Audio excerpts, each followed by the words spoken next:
everybody, welcome to Dakman Productions and welcome to Kinda Hey Rail. This video will be a follow-up to the METCA train show in East Rutherford, New Jersey. I've been getting emails and messages from people asking, hey Sean or hey Dakman, what was it really like at a TCA meet? And what did you buy? And what did you see? So there was 3 things that I was asked about, and so I thought that a METCA train show follow-up video was needed. So I will answer all those questions in this METCA train show meet follow-up video slash METCA special unboxing. I did get a special card from the METCA table, but you're going to have to wait to see it. So, at any rate, I figured I unbox and tell a story. And we know that Dakman Productions is good telling stories. So, what was it really like at the TCA, or METCA? It was my very first experience of being at any TCA meet, and my first experience of being at METCA show. I know what you're asking yourself, Sean, you've been doing this for 10 years on YouTube, and this is your first TCA and or METCA show? Absolutely, the very first time I attended a show like that. Because, you know, you see things posted on Facebook and in groups and websites, you know, TCA is strict, you can't do this, you can't do that, you can't take pictures, you can't take video, you can't, you know, they're a bunch of grumpy old men, you can't ask them questions. So I got on the GFW live show, they asked me to be a guest, and the subject of METCA came up, of their train show. And Wally had asked, Sean, that's right in your state, New Jersey. You said Dakman covers North Jersey. Absolutely, I do. He goes, well, why don't you go to that show? I said, well, it's my understanding that the TCA does not allow photos and videos, so I will not go to a show that does not allow that. And so he says, well, that's true only at some shows, but I think that they're open to videos and photos. And then Stu, who happened to be watching at that time, who is the National TCA President-elect, was watching GFW and typed in a chat that we do allow photos and videos. And I'm like, well, if the TCA allows, if METCA allows photos and videos, I would be more than interested to go to the METCA show, see what it's like, and shoot photos and video. He said, absolutely. So I made arrangements to make sure I was free to check this show out. Now, before I move on with my, the rest of this video, I will say to the viewers the same thing that I told Stu when I arrived at the show. Dakman Productions is an independent channel. I have no sponsors. I have no manufacturers that back me up. I do not accept gifts for any type of good reviews. I want my viewers to get an honest review. The good, the bad, the ugly, whatever. And also, with that being said, I told them that, you know, Dakman's totally 100% independent. I'm a hobbyist that does videos for the hobbyists. Period. I'm not commercialized. Nothing. I don't even have Patreon. And quite honestly, I really don't have time to deal with Patreon anyway. So, but I appreciate the viewers who do donate to me via PayPal or buy merchandise out of the Dakman Production store. So I do appreciate the people that take the time to do that for me. But moving forward, so he said, okay, can I take you around the train show? So he did. And he showed me different things and stuff. And he asked me what I think. I said, well, I would like to go ahead and scan this show on my own, see what I see, and see what kind of video I can get. So this goes to the part of what did I see and what was a METCA meet really like. So let's go, what did I see first? It was a smaller show because of COVID, but normally their show was much bigger than this. But with that being said, for a smaller show, I was blown away by what I would see. Now, any normal person walking in would be like, I can't believe I'm here, blah, blah, blah, whatever have you. No, you got to have an open mind. You got to look. You got to look on these tables, look around. And the quality of these trains that were for sale will blow you away. It was amazing.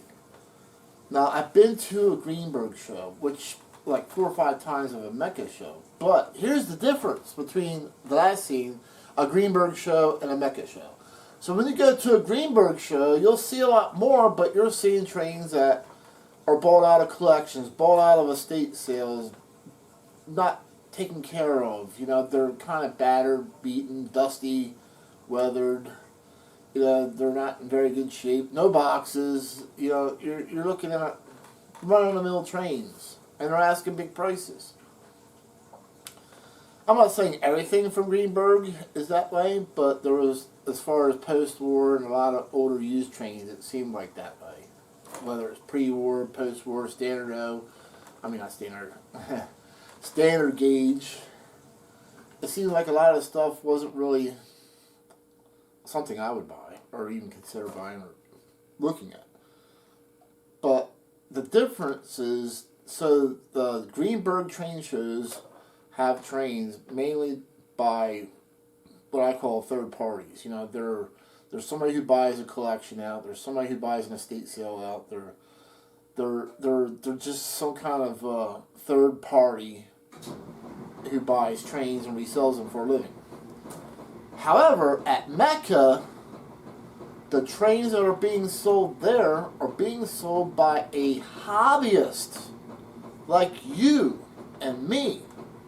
Anybody who's bought anything from Conahey Rail will tell you, Sean, wow, you really take care of your trains. Yeah, if you see any of my videos from Conahey Rail, I keep all my stuff in boxes. I keep it pristine because I'm a collector. I'm an operator / collector. I'm not a model railroader per se. I'm a O-gauge collector and operator. That's the difference. That's who you're going to deal with when you go to the METCA train show. You are going to buy something directly from the owner / operator collector, not from a third party person who buys estate sales, who buys collections. You're going to buy directly off the person who took care of it and it's in pristine condition. I wish I could have brought, I have a lot more video footage of what I've seen than what I showed in the original METCA train show video that I posted on Saturday, or actually Sunday. So if you guys would like to see the whole entire of what I've seen, I can post another METCA train show video which only focuses on everything that I've seen. I only put a fraction of what I've seen on video, but I have a lot more video footage. So if you want to see more or better or more video footage of what was on tables, put in the comments, say, yes, Dakman, post another, can you please post another video with everything that you have on video footage? Because I have probably, I don't know, probably a lot, maybe like, so I can cut out the, you know, the speech and the interview, but even doing that, and I would add back in, I probably have like a half hour, almost like a half hour, 20 minutes worth of nothing but trains on tables, looking at them. So it was like, that was like overwhelming to see all that, because it's a lot of these pieces you're looking at from, you know, the 20s, the 30s, the 40s, the 50s, they're in beautiful condition. A lot of them have their original boxes. You can tell they were well taken care of. That's the difference between a show like METCA and a show like Greenberg. Oh, yeah, you'll find some things at Greenberg that's been taken care of, but they're far and few in between. And you'll find mainly modern lineup that's been taken care of more than you would find post-war era trains still in a box. What was it really like at a TCA meet? They were happy. They were celebrating. They were like talking to everybody. Everybody was talking to each other. It was like it was a good experience. Even to somebody who was new, they were talking to everybody. Made sure to include everybody in the show. It was like a big party, actually. It was like a big celebration, which it was because it was their 60th anniversary. But it,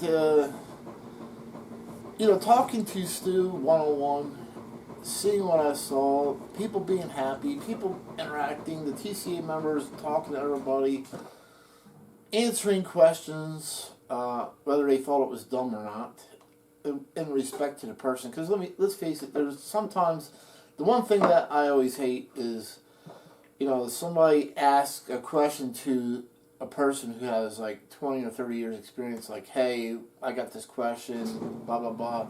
Oh, well, you should know that by now, and maybe you should just get up, not do trains at all. No, you can't do stuff like that. Answer the question, whether you think it's dumb or not, Everybody's new coming into the hobby. This is one thing that me and Steve talked about.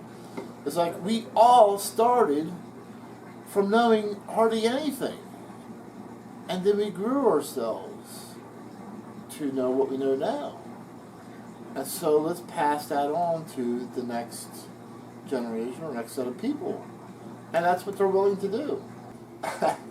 But anyway, the next question I got is, what kind of special cars did you see and buy? Well, the TCA does, or the METCA division does, special run cars, and they offer them to their members. And whatever's left over, the members don't buy, they offer at a train show. And but members get first dibs on. So that's the perks. You get certain perks of being a member, as Stu describes in an interview that I did with him on the original METCA video. So people always ask, well, for the dues, well, what do I get? Okay, well, he explains all that to you, all the perks, getting into a train show for free. You get into the train show first, so you have first pick at all the good stuff before the public gets in and starts picking through it. You get first dibs on any kind of special custom runs from METCA. And the list of just goes on and on and on, what he explained to me. So, I think I talked enough. The last question is, Dakman / Sean, what did you end up buying from METCA? Well, there was one piece on the METCA table, and I kept eyeing it up, looking at it. I'm like, well, maybe if I hold off, somebody else will buy it, and it won't come home with me, and I'll just say, okay, well, I missed out, because I really liked it. And I came back during the middle of the day. It's still there, and you can see it was still sealed in this box. They had one on display, and I bought the second to the last one. There was only one more left after I bought this one. And so the custom runs that METCA does, they say they only do 100 to 110. That's it. So these are limited edition, never to be done again. A lot of times I think people don't even know about these custom runs, because I've seen some stuff I've never seen before. And I just could not leave without this piece here. So what we have is a special METCA custom run Lindy liquefied gases boxcar. It's a beautiful piece. I seen this and I'm like, I just could not be without this car. And this is semi-scale. I know that you guys are saying, is that semi-scale? Absolutely it is. But don't forget, Dakman has two layouts. I have a high rail and I have a traditional layout as well, where I run semi-scale. Also, remember what I said earlier in the video. I'm not a model railroader per se.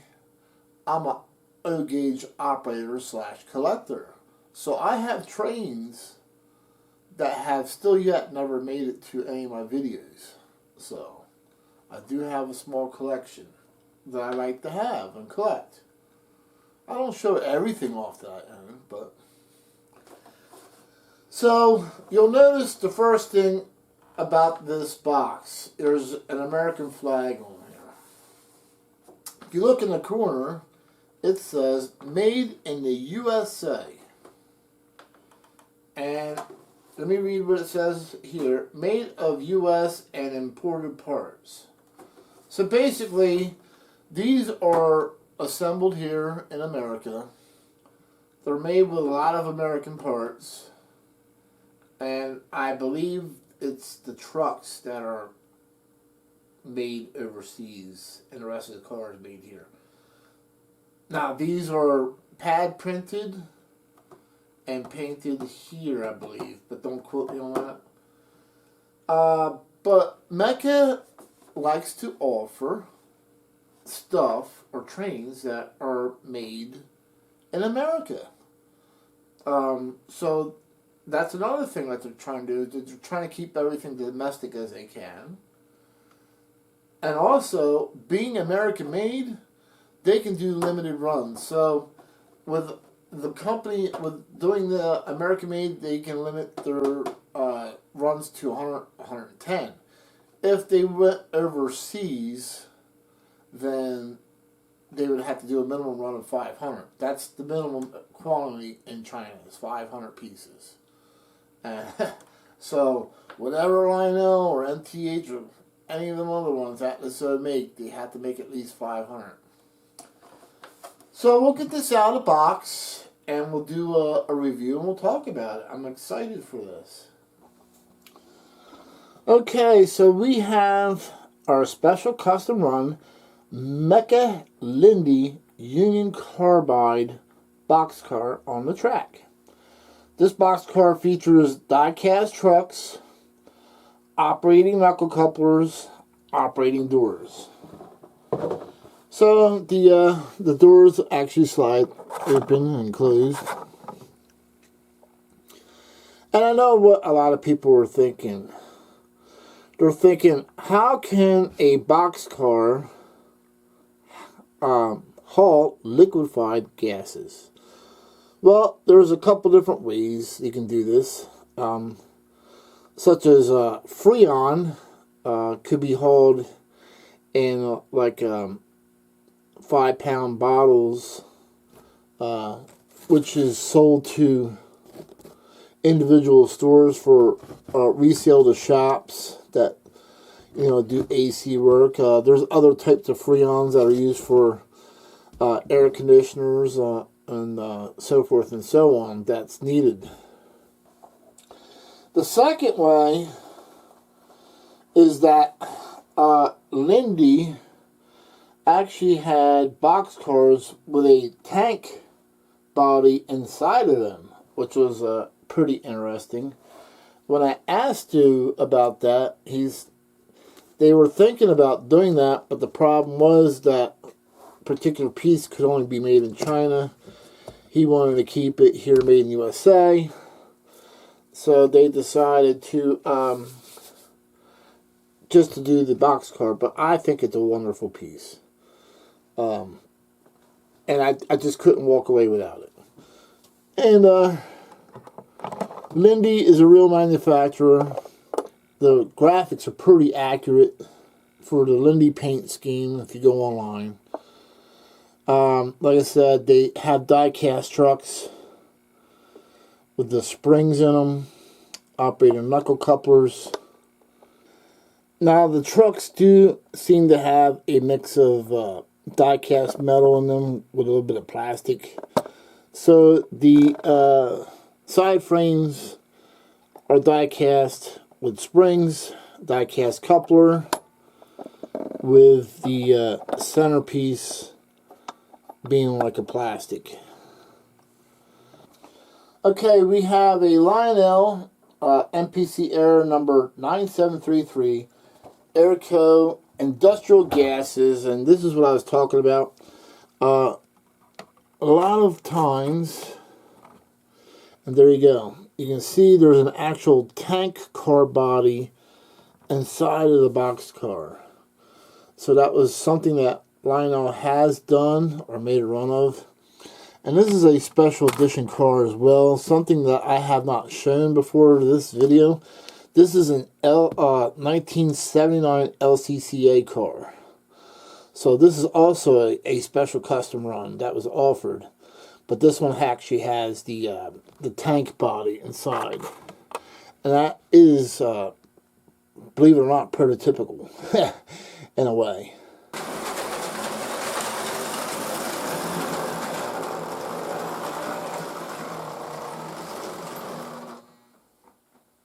Okay, so we're going to actually run this car on my Penn Central train, which I have nicknamed the Emerald Express, and it sort of caught on with viewers, so now that's what they know it as, the Emerald Express. And I think the Lindy car is a perfect fit in with the Emerald Express.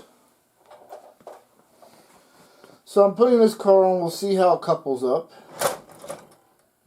Coupled right up. Okay. We're good to go.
So all in all, I'm pretty happy. I was a little concerned because it had a mix of die-cast and plastic trucks. You know, there were several YouTube channels that made videos that they weren't too happy with the Lionel milk cars because of the die-cast trucks seemed to have a mix of plastic in them, and they didn't couple well and didn't work well with other cars. But I'm running 048 curves on this particular layout where the train's on at right now. And there's a 036 on the inside. But yeah, I put the car on, it coupled right up, and ran around the train just fine. So yeah, I would buy more of these if they made ones that I liked. And I gotta tell you, I'm probably going to keep this this Lindy on my Penn Central Emerald Express. I like how it looks. So let's welcome the new METCA custom run to the Lionel Penn Central Emerald Express. Okay, that's my video for today. Thank you for watching another Dakman Productions video. Catch you guys next video.